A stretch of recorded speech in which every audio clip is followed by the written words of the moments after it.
tardes, es un gusto para mí, Charo Rosas, estar en la cabina de Expert TV como cada viernes. Recuerden el programa del Instituto Latinoamericano de Tanatología, que lo titulamos La vida sigue, temas de vida y muerte. Y bueno, lo prometido es deuda. El día de hoy, Cristi Pintos vuelve a estar con nosotros. Cris, muchísimas gracias. Feliz de estar otra vez aquí, de vuelta. Sí, lo que pasa es que, bueno, además a ti no te queda muy lejos, ¿no? No, estamos aquí muy cerquita y pues qué mejor estar aquí para poder también compartir todos estos temas tan interesantes. Exacto, y como hemos dicho, necesarios. Y necesarios. La semana pasada les hablamos del tema de los niños frente a la muerte y frente al proceso de duelo. Y bueno, el día de hoy vamos a abordar una etapa evolutiva completamente diferente, también llena de muchos misterios y de muchos paradigmas de los padres de familia. La muerte y el duelo, cuando quien lo vive es un adolescente. Ay, cómo se complica la cosa. Si ya... ¿Cómo se complica? Pero aquí yo creo, Cris, a ver tú qué opinas, que es una etapa evolutiva muy estigmatizada, hombre. O sea, adolescencia, no. Tenía una amiga que decía, mis hijos están en la edad del pavo. ¿Cómo? Sí, para vomitarlos. ¿No? Ya también lo decían, es la aborrecencia. La aborrecencia. Yo, adolescentes, porque adolecen de todo. Híjole, y a lo mejor no tendríamos que estigmatizar tanto esta etapa evolutiva.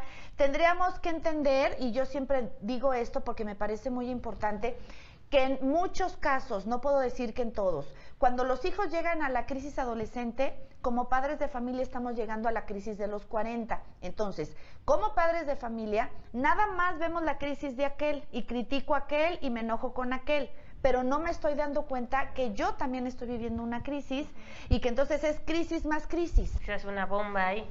Por supuesto. Pero efectivamente, como todo, hay que quitar esos estigmas que se dan en ciertas etapas de la vida y entenderlas como son y entender que es una etapa necesaria, que todos, al final todos pasamos por ahí.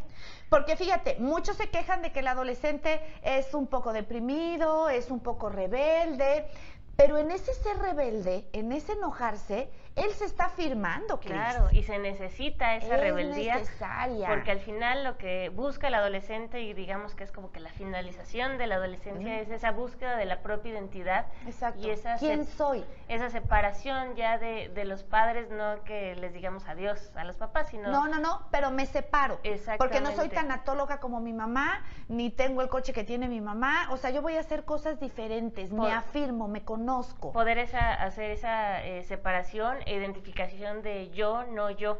Exacto. ¿Quién soy yo y quiénes son los otros? Que bueno, desde la infancia, como platicábamos la semana pasada, pues se va construyendo, se van haciendo estas inscripciones psíquicas para poder llegar a ahora esta adolescencia que tiene ahí sus temas. Y que fíjate, otro tú hablabas, ¿no? Hace un momento, uno de los objetivos de la crisis adolescente o de la adolescencia es encontrar, o sea, la identidad del yo. Otro de los objetivos importantes en la adolescencia, pues es su reinserción en la sociedad. Claro, por eso la importancia de los grupos. Exacto, en la pubertad la importancia de la pandilla, la importancia de pertenecer a un grupo y que esa pertenencia va a ser más importante que la familia. Totalmente, porque ahí se identifican con esos pares o también se complementan y podemos ver ahí a lo mejor ese amigo flaco y el mejor amigo el gordito, porque de alguna manera se compensan, o el muy relajiento con el más serio se compensan, porque es lo que necesitan en ese momento. O sea, uno necesita aprender del otro. Y así se van sumando y también se va formando esta pues, identidad. Esta identidad. Y bueno, me gustaba que empezáramos con los objetivos de la crisis adolescente, porque es importante, ¿no? Es importante que los padres de familia lo tengan claro. Y bueno, vámonos con la primera sección del día de hoy, ritos y costumbres relacionados con la muerte. Y el día de hoy les vamos a hablar de un antropólogo, Nigel Barley. Él observó las costumbres de la tribu Fore en Papua Nueva Guinea. Fíjate nada más, escuchen nada más lo que les voy a contar. Encontró que estas comunidades practicaban el canibalismo y ahí descubrió que los cuerpos de los muertos eran descuartizados y repartidos entre la población y se los comían. Wow. Para que de alguna manera el muerto siguiera viviendo en el cuerpo de los vivos, en ellos mismos, E incluso, si te tocó a ti comerte el cerebro de uno que era muy listillo, bueno, pues con la ilusión de que te conviertas en una persona más lista. Imagínate tú. Aquí están viendo la imagen de esta tribu, el Nueva Guinea. Qué interesante, ¿no? Todo un tema. Y luego a mí para leer, bueno, cuando leo historias así es como recordar que no podemos juzgar. No. Que hay ¡Qué bárbaros! Digo, no. Esto si lo ponemos aquí, sí pues ¿cómo te vas a cuidar, cómo te vas a comer al muertito? Pero si nos Pero vamos aquí allá, es lo correcto. Sí. Y así en general no podemos juzgar las maneras en las cuales reaccionan, accionan. Exacto. Sí, todas las personas accionan y reaccionan de manera diferente frente a las pérdidas y la muerte, y a mí no me toca juzgar, a mí me toca acompañar. Y entender por qué o para qué está reaccionando y actuando de esa manera. Exacto. No porque se ríe en el velorio es que no le duela.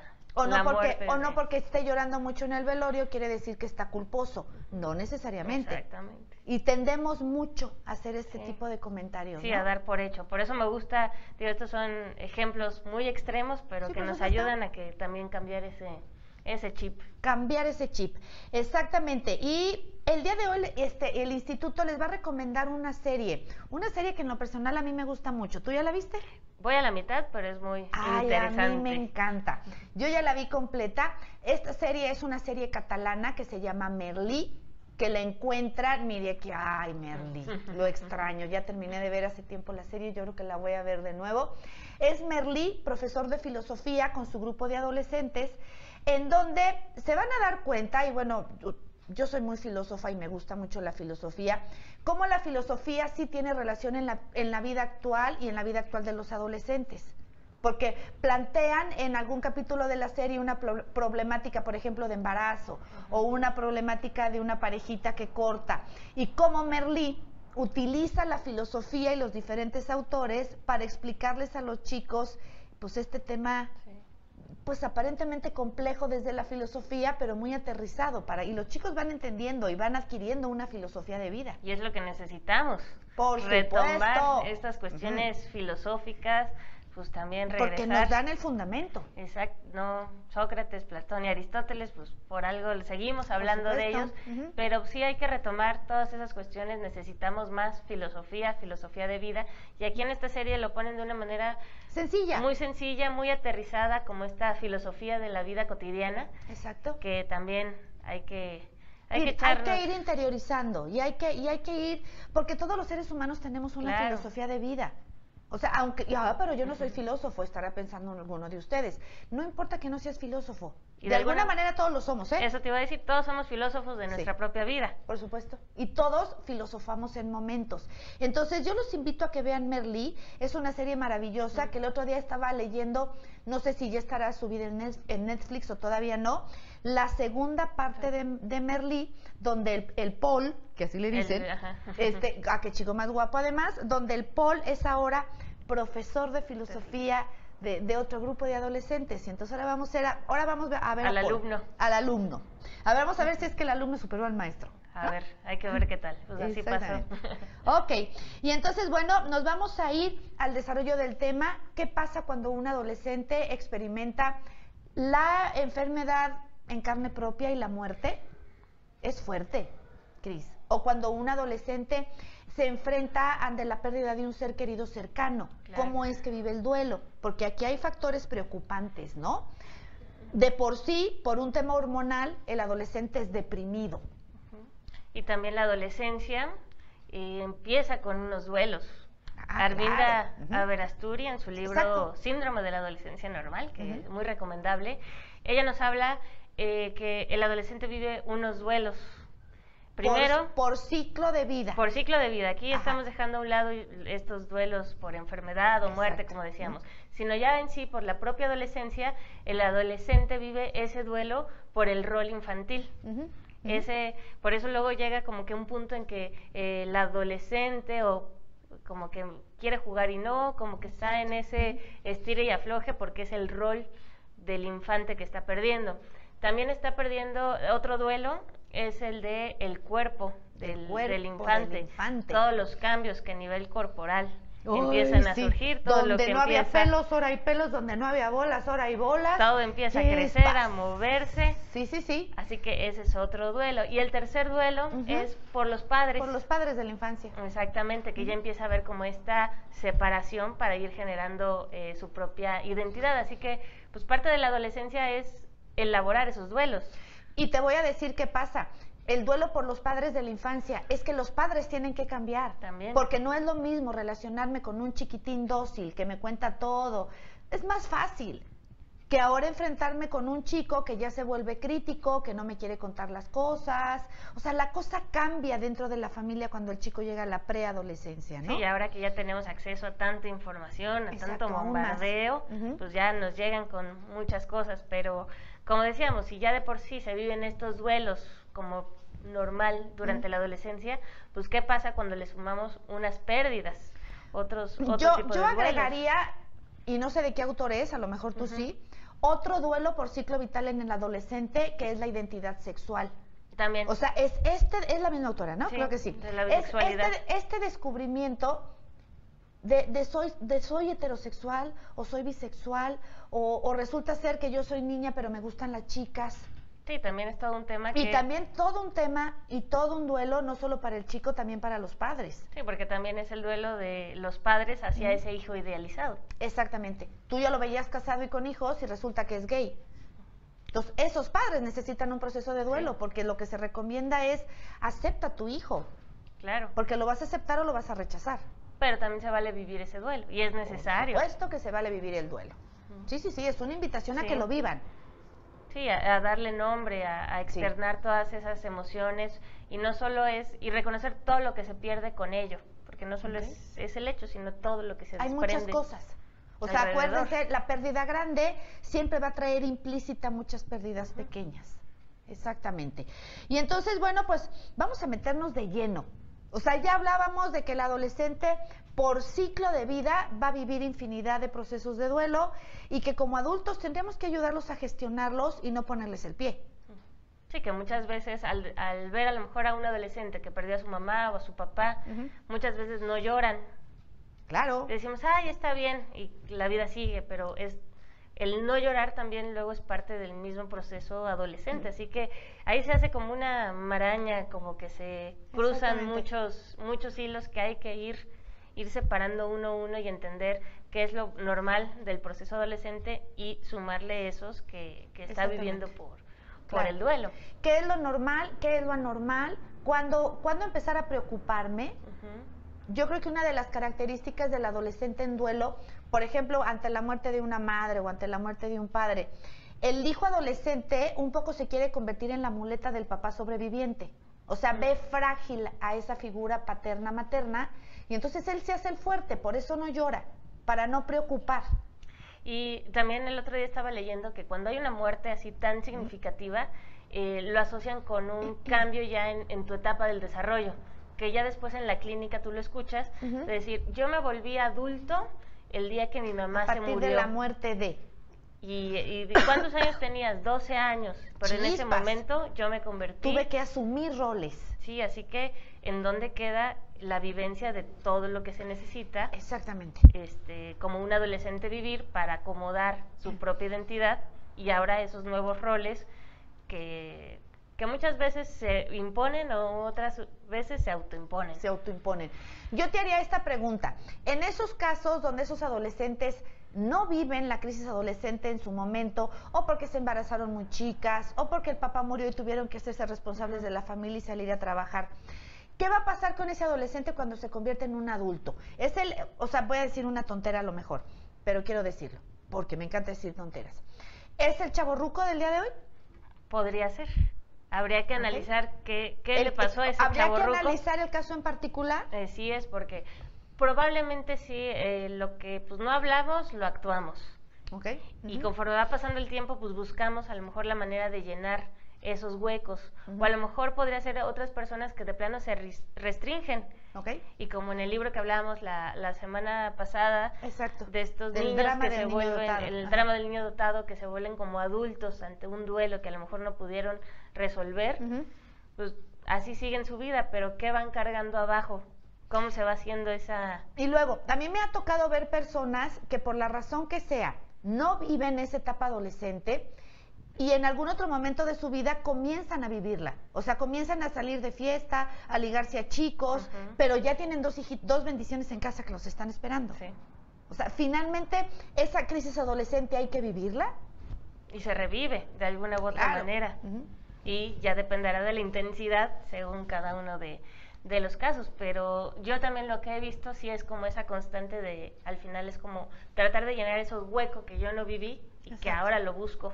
Y ahora lo busco porque lo necesito experimentar esa historia. Y desafortunadamente muchas veces ya surge de una manera más patológica esta parte como de más border, más limítrofe, en ese sentido. Más burda, podríamos decir.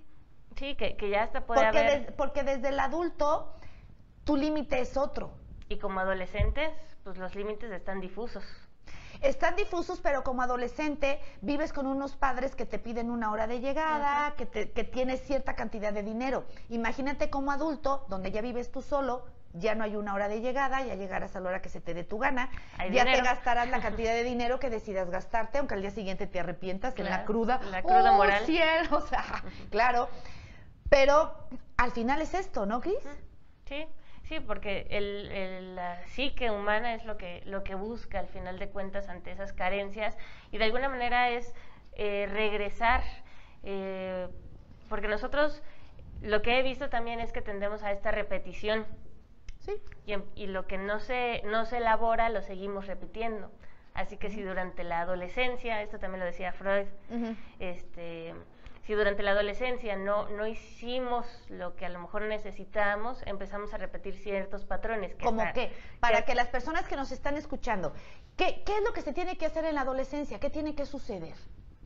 Pues esta parte de los pares del grupo, la pertenencia, esa parte de una rebeldía, por así decirlo, también se vale. Me preocuparía el querer brincar el límite. Me preocuparía más que me dijeran, ay, es muy perfecto mi hijo, mi adolescente. Sí, nunca fue rebelde. A mí me preocupa más ese chico. Sí, que el que de repente ahí quiere saltarse los las trancas, dicen las mamás. Sí, así que todos esos temas siempre hay que tenerlos bien presentes y cortar con esa parte de la repetición y poder elaborar, como que dar cuenta que ya yo como adulto lo que no viví en mi adolescencia lo estoy repitiendo hoy día. Sí, y cómo corto eso, pues dando cuenta, haciendo consciente. Es lo primero que necesito, hacer conciencia y de ahí la importancia de un proceso terapéutico, ¿no, Cris? Cuando me doy cuenta que estoy siguiendo un patrón repetitivo y que no me bajo de ese carrusel. Sí, y que al final me empieza a dañar porque... Claro que me empieza a dañar. Nosotros creemos que haciéndolo, esto es de manera inconsciente, no es que lo digamos, pero así lo actuamos. Esa parte inconsciente piensa que cada vez que yo repita algo el resultado va a ser diferente. Y no es cierto. Y no es cierto, pues ya estamos haciendo lo mismo.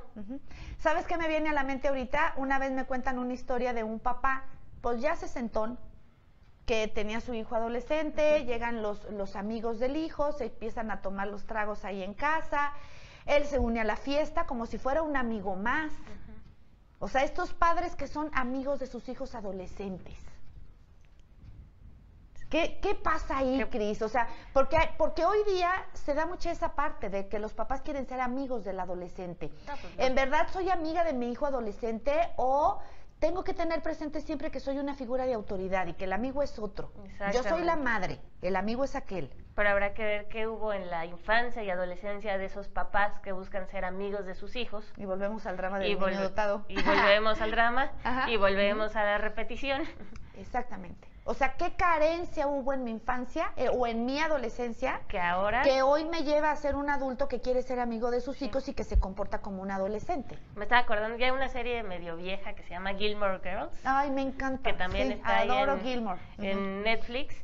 Pues ahí nos damos cuenta de esa parte. Es una madre que tuvo a su hija a los 16 años. Muy chavita, muy reprimida por sus padres. Sí, con un yugo ahí familiar muy fuerte. Terrible. Y ella ya ahora en la serie empieza que la hija ya tiene 16 años y efectivamente se ve como, pues luego ya no sabes quién es la mamá y quién es la hija. Se fueron como pares, o sea, no físicamente, sino en el comportamiento. Porque la hija era como la de la excelencia. hija es más madura que la madre en muchas ocasiones en esta serie. Así es, y ya después se ve su cambio ahí también del rol. Sí, es una serie a mí me gusta mucho. Está bien larga, pero vale la pena. Está muy larga, pero a mí me gusta mucho. Yo la he visto hasta dos veces, ¿eh? A mí me gusta Gilmore Girls.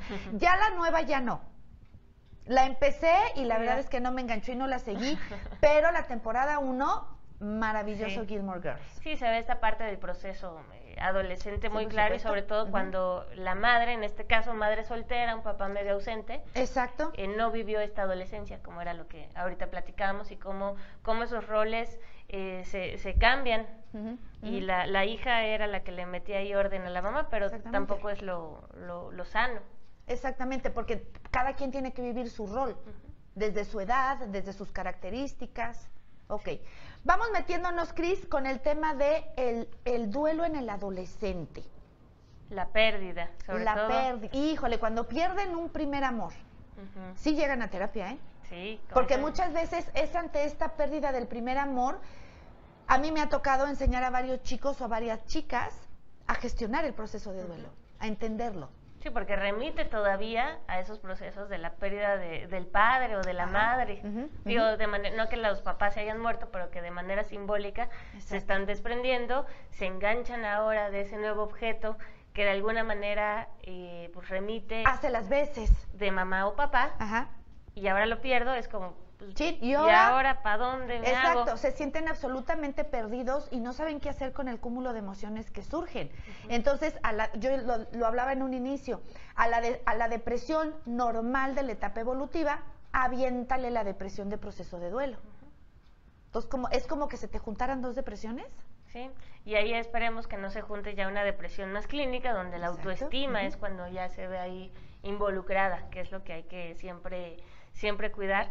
Pero si todas esas, como siempre decimos, pues no menospreciar las pérdidas de, ay, hombre, llevabas 15 días con la noviecita, no sea payaso, hay un chorro de viejas. Pero no que es lo que normalmente se dice. No es la novia, el novio, es toda la ilusión que le ponemos a esa.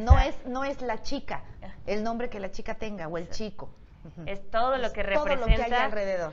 A nivel desde inconsciente, a nivel de fantasía, toda la ilusión de lo que es el amor. Me estaba acordando de una frase medio drástica de Lacan que decía que amar es dar lo que no tienes a quien no es. Ándale, eso está muy fuerte. Y finalmente ahí lo viven. Exactamente, porque pues ahí ese otro no tiene lo que yo le estoy poniendo y no es lo que yo estoy queriendo que sea. Y es ahí donde viene el encontronazo con la realidad. El tropezón con la realidad. Bien y bonito. Bien y bonito, y que cuando los chicos sufren esta pérdida por primera vez, es tremendo para los chicos, pero también para la familia en general, ¿eh?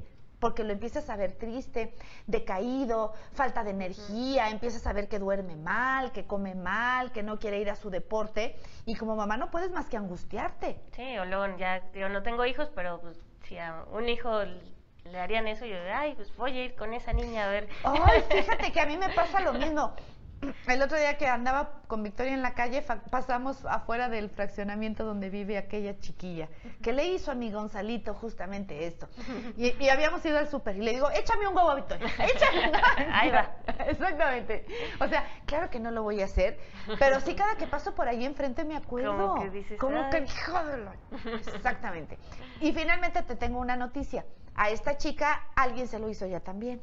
Y es parte de la vida. Es parte de la vida. No hay que, como decimos, no hay que engancharnos. Exactamente. Y es necesario permitirles también a los adolescentes que vivan ese proceso de duelo, porque también el dolor pues da estructura y es lo que necesita en ese momento. Exacto. Y permitirle que se agarre de donde pueda. Exacto. Y ahí también surgen estas como imágenes, esos ídolos de la televisión, que también son muy necesarios en el proceso adolescente. Como modelos. Modelos que, pues, ¿por qué te gusta tal artista? ¿Por qué te gusta tal cantante y que tienes el póster ahí en la pared. No nada más es porque me gusta su físico. Es algo que Hay algo te sientes identificado. En la forma de ser del otro, en la historia del otro, de ese artista con lo que yo me identifico, y por eso tengo su póster ahí. Sí, y por eso ahora que vienen así Harry Styles, o bueno, ya no me acuerdo qué tantos, pues, todos los papás que llevan a sus hijas, pues también les da una satisfacción enorme, y a las niñas también, o los chavos, pues les ayuda a todo lo que es el proceso adolescente de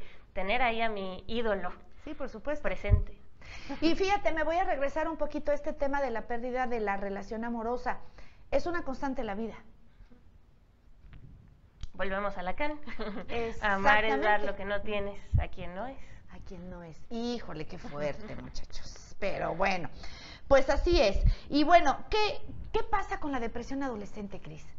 O sea, ¿cuáles serían los signos de alarma para estas personas que nos están escuchando?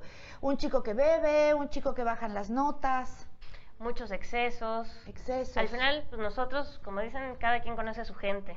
Claro. Y tenemos que estar muy alerta en cambios como muy significativos en ese estado de ánimo, si hay más excesos o si de plano hay el encerrarse totalmente. O era un chico que tú sabes que se encerraba X tiempo en una tarde, o que dormía tanto número de horas y hoy está durmiendo más. O hoy está durmiendo menos. Exactamente. O sea, ahí la única que conoce un poco ese hábito es mamá, papá, familia, ¿no? Sí, tener muy, muy presente esos cambios, por muy sutiles que sean. Claro. Y fomentar esta comunicación también entre... Aunque es difícil, pero como papás no tiremos la toalla a decir, es imposible comunicarse con este cabrón. No, hay que mantener la calma, porque tienen sus 5 minutos, Cris. O sea, yo que ya fui mamá de adolescentes, mis hijos hoy día son adultos jóvenes, tienen sus 5 minutos, donde te hablan y te dicen, ma, ya todo apagado. Te acercas y te sueltan todo. Sí, darles esa oportunidad, esos espacios, y no tanto de... El otro día fui a una conferencia muy interesante que se llamaba La Fiesta del Siglo, que es para precisamente adolescentes que sepan divertirse, ir a la fiesta, y pues de una manera responsable, sana. Y lo que decían ahí era que justamente... Dice, si tu hijo te habla que con el que estaba en la fiesta se emborrachó, ve por él, en ese momento no lo regañes. Y no lo regañes. Al día Nunca siguiente, más vuelves a salir con ese desgraciado borracho. No, espérate, porque ¿qué va a pasar? No te va a marcar. Y al rato sí se sube al coche con ese... Exacto, con el Juancho borracho. Sí, así que les recomiendo mucho esa conferencia de Rodolfo III. Rodolfo III, ¿cómo se llama? La Fiesta del Siglo. La Fiesta del Siglo. Para todos los adolescentes. Búsquenla. Y era también lo que él hablaba de todos esos duelos que él le ha tocado vivir en conferencias de chavos que han perdido a sus amigos por cuestiones de excesos de la fiesta. De excesos, de no saber decir no. O sea, por pertenecer al grupo, a todo digo que sí. Me tomo el trago, me fumo el cigarro de marihuana y el día de mañana a ver cómo me va. Sí, así que emocionalmente tenemos que darles a los adolescentes herramientas como para blindar. Y para poner límites. Porque pues el entorno, el mundo no va a cambiar porque nosotros pensemos de una manera, pero nosotros sí podemos como fomentar esos cambios, darles esas herramientas para que vivan lo más sano posible, y que si llega a haber una pérdida, cómo la pueden integrar también a su biografía. O sea, finalmente también aquí hablamos, igual que la semana pasada cuando hablamos del niño, la importancia de la expresión de emociones, sentimientos, de reconocer las sensaciones, que el cuerpo todo el tiempo te está enviando esas señales, ¿no? Si no lo aprendió de niño, que lo aprenda de adolescente. Sí, y como dicen, nunca es tarde, pero tenemos que dar cuenta. Si no lo aprendí el día de ayer, para algo fue. Si viví una pérdida ayer, hice lo que pude con lo que tenía. Por supuesto. Hoy, a lo mejor ya como adolescente, empiezo como a identificar nuevas maneras de entender esas pérdidas. Exactamente. O sea, finalmente, la importancia de la expresión, la importancia de que vivan el proceso de duelo. O sea, no me importa la etapa evolutiva. No me importa de quién eres amiguito, si es famoso o no es famoso. Tienes que vivir un proceso de duelo. Sí. Sí, ahorita que dijiste si era famoso o no, pues también una vez no me acuerdo qué famoso se había muerto, y que la mamá llegó, ay, es que mi hija está bien deprimida porque se murió tal famoso. una niña como de 15, una chica como de 15 años. Claro, dale la oportunidad. Valida lo que la chica está sintiendo. Así es. Ay, no sea tonta, mija, Ay, ¿no? ni lo conocías, ¿cómo vas a llorar si...? No, claro que sí. Acuérdate cuando eras chavita, yo cuando era chavita o preadolescente, adolescente, claro que te daba algo, venía tu artista favorito a la Ciudad de México y no lo veías, era terrible. Sí. Ahora imagínate, si ese ídolo se muere, aunque no lo conozcas, más aún, hay que darles esa oportunidad, como que socialmente creo que nos hace falta fomentar más esta cultura de duelo. Sí, por supuesto, de aceptación. Lo que pasa es que, ¿sabes qué? Creo que vivimos en una cultura, Cristi, donde el dolor del otro me molesta.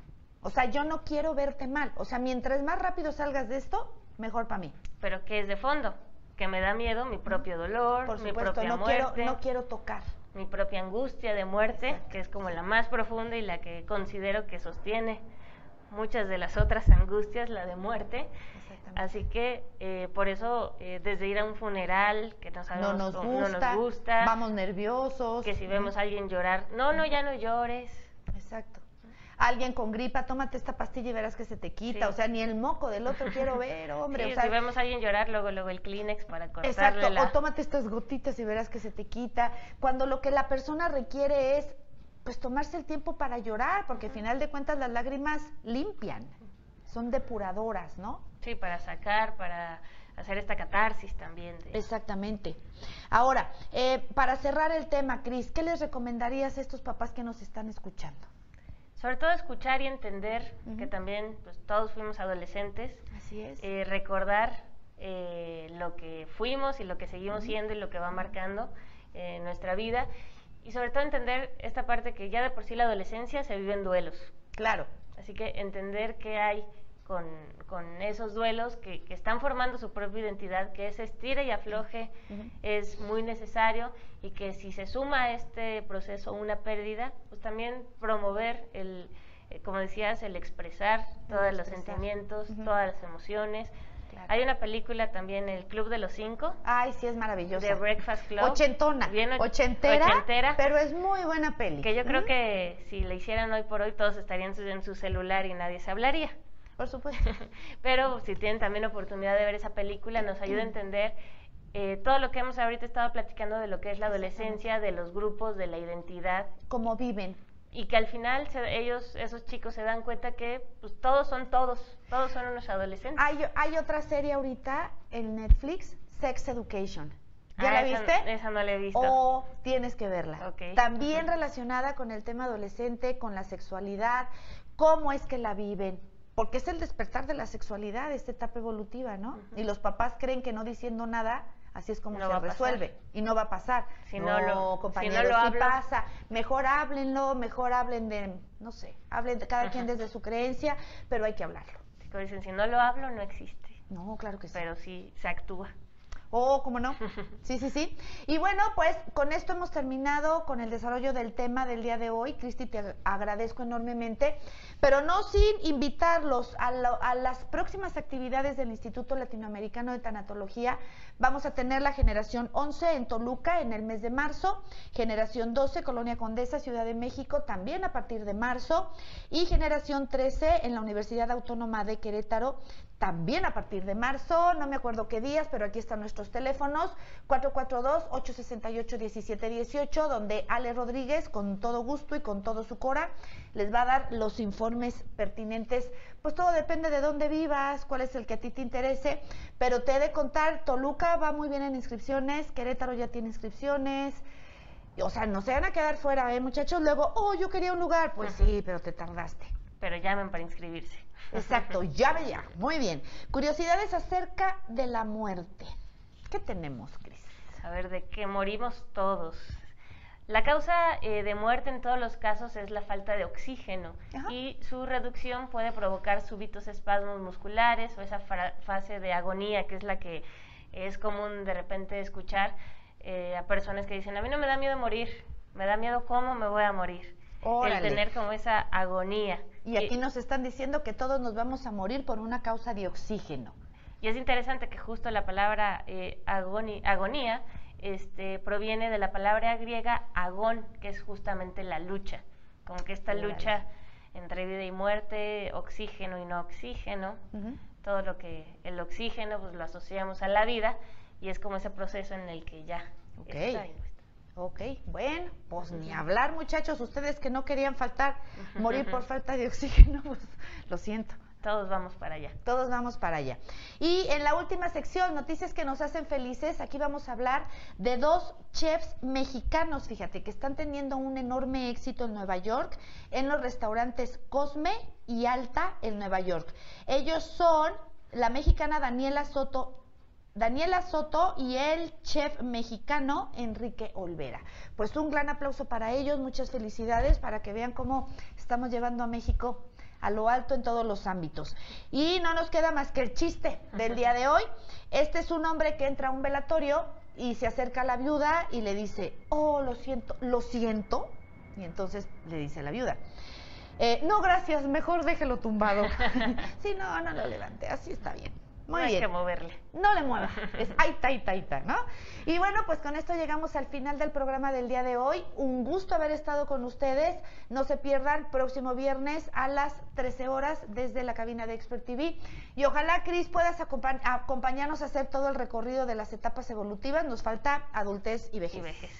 Muy importante también. Sí, claro. Muy bien, que tengan un excelente fin de semana.